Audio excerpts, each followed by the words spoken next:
up mga kasangga? Welcome back. So ngayon andito tayo ngayon sa bukid, sa umahan. Ayun, tanim ng chewing ko, kamuti.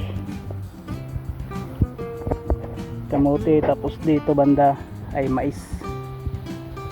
Tapos siyempre mga kasangga, napakaganda ng view.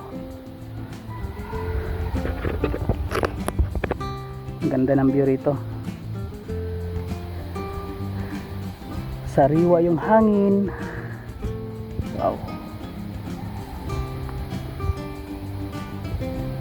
Tahimik. Tahimik yung paligid.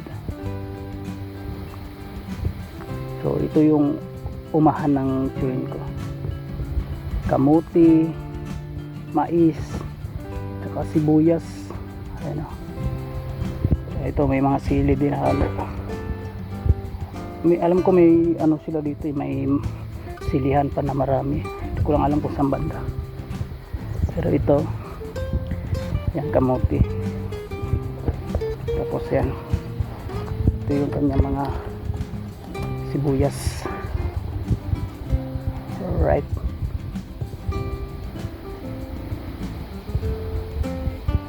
Ganda.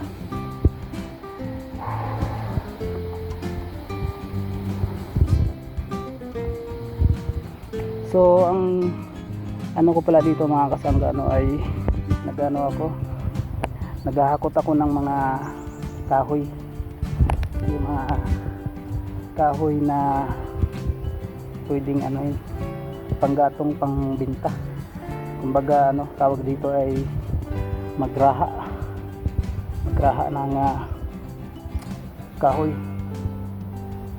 So marami pa akong hakotin. Ito na yung ibang nahakot ko mga kasangga.